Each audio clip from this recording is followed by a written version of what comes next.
Hello, everyone. Today's story isn't just another scary tale. It's a true nightmare that unfolded inside a quiet home where silence should have meant safety. But that night, silence hid something else. Footsteps that didn't belong, and eyes watching from the dark. Stay till the end, because this story will make you double-check your doors tonight. The clock ticked with the rhythm of a heartbeat, steady yet suffocating in the silence that filled the house. Outside, the wind brushed gently against the windows, whispering secrets through the gaps in the frame. The fire in the living room had long died, leaving only the faint scent of burnt wood lingering in the air. Shadows stretched across the walls like long, dark fingers, reaching for something unseen. The air was cold, heavy, and motionless, pressing down on everything like an invisible weight. It was the kind of stillness that didn't feel peaceful. It felt watchful. The house seemed to be listening, holding its breath. Every creak of wood, every sigh of the floorboards felt deliberate, like a message waiting to be understood. And then, just beneath the hum of silence, came a sound that didn't belong. A soft, distant creak. Too slow, too careful, to be anything natural. The sound came again, faint but undeniable from somewhere below the stairs. The air tightened instantly, the body frozen between disbelief and dread. Perhaps it was the pipes, or the wind, or the old bones of the house settling once again. The mind reached for reason, but reason felt thin and fragile against that quiet sound. It came once more, dragging a chill across the spine. There was rhythm in it, deliberate steps, light, but with weight enough to feel real. The walls seemed to lean closer, as if they too were listening, waiting. The air felt charged, electric, as if the house itself had come alive. Each second stretched into eternity. Each breath became a battle against the rising panic clawing through the chest. The sound stopped, leaving behind a silence even louder than before. And in that silence was a knowing. Someone was there.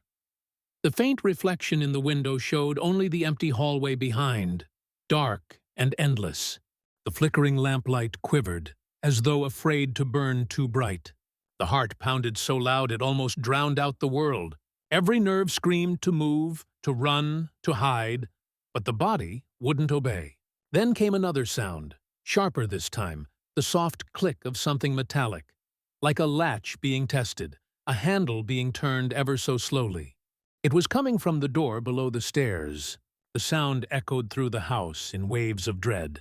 Fear took form, thick as fog, and the mind painted pictures it didn't want to see. The imagination conjured a hand, cold, patient, resting on the doorknob, waiting for the right moment to twist. A tremor ran through the floorboards, subtle but certain.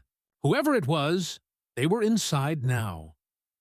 The house changed the moment the intruder entered. The air grew colder, heavier, and the faint scent of damp earth drifted up from below. The silence was gone, replaced by the nearly inaudible rhythm of breathing. Not one's own, but someone else's, slow and deliberate. The faint crunch of glass underfoot suggested movement near the kitchen. Cautious steps taken with unnatural patience. The light from the lamp trembled and flickered as if afraid of being seen. Every sound felt amplified. The ticking of the clock, the beating of the heart, the trembling of breath. A floorboard groaned beneath unseen weight, and for a fleeting second, the sound stopped altogether, as though the intruder had realized they'd been heard. Then came the unmistakable scrape of something metal dragging across the floor. It wasn't a thief. Thieves were never this quiet. Slowly, the creaking moved closer, one deliberate step after another. The sound of breathing grew louder, heavier, but still distant enough to feel maddeningly close. The faint outline of movement appeared in the darkness, shapeless, just beyond the edge of vision. The mind played tricks, filling the darkness with phantom shapes and eyes that weren't truly there. The house seemed to hum with fear, the air vibrating with tension that couldn't be broken. A floorboard near the foot of the stairs sighed under pressure, followed by the soft, hesitant brush of fingers along the banister. The wood whispered beneath the touch, betraying the presence that climbed, one step at a time. The stairs moaned as though in pain, as though warning, but the footsteps never faltered. Someone was coming closer. A shadow spilled across the floor at the top of the stairs, distorted by the trembling light. It stretched and twisted, growing larger with every step.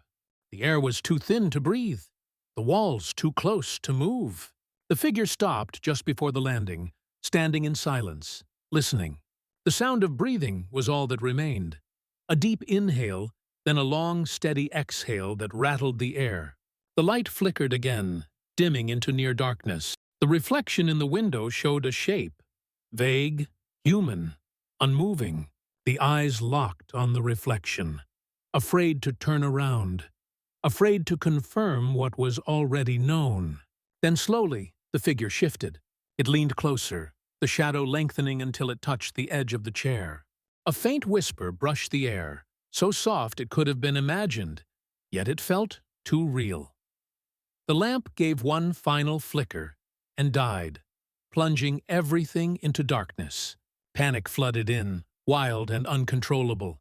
The body moved before thought could catch up, stumbling backward toward the corner of the room. The wooden floor groaned beneath every frantic step. The sound from the hallway shifted, faster now, purposeful. Something heavy brushed against the wall, followed by the faint sound of dragging. Fabric or flesh? It was impossible to tell. The darkness seemed alive, closing in from every side. The faintest trace of movement danced at the edge of vision, gone before the eyes could focus. A hand brushed the shoulder, cold, clammy, unmistakably real. A cry rose in the throat but never escaped. Silence devoured everything. The sound of breathing returned, but this time it came from the corner of the room. It was low, uneven, the kind of breathing that doesn't belong to someone calm. The faint click of fingernails against wood echoed through the darkness, slow and deliberate. There was a faint scrape, then another. Something was being dragged closer, inch by inch. The air stank of dust and something else, something old, metallic, like rust or blood. The figure moved again, its outline barely visible, crouched low, staring. There was no sound now, no speech, just the heavy presence of something that wanted to be known. The world felt suspended, as if time itself had stopped watching. Then came the whisper again, right beside the ear this time. It said nothing intelligible, just a breath, a hiss of air that sent ice coursing through every vein. The cold seeped deeper, numbing the skin, freezing every thought into stillness. The shadow moved back toward the hallway, slow and soundless, leaving behind an emptiness that felt worse than its presence. The darkness seemed to breathe for a moment longer before falling still once more. Minutes passed, maybe hours, before courage returned enough to reach for the lamp. The click of the switch filled the silence, and the room returned to light. Everything looked the same, untouched, undisturbed. But the window was open, and the cold wind whispered through the curtains like laughter. The clock ticked on, steady as before, as though nothing had happened. But the air was different now. The silence no longer felt empty. It felt occupied. Each sound, each movement carried the echo of what had been. The house had changed, subtly, irreversibly. Somewhere, deep in the shadows of the hallway, a faint creak answered the heartbeat of the clock. The sound was soft, slow, patient. It was the sound of footsteps retreating or returning. The night swallowed the noise again, leaving only the whisper of the wind and the hollow sound of fear that refused to fade.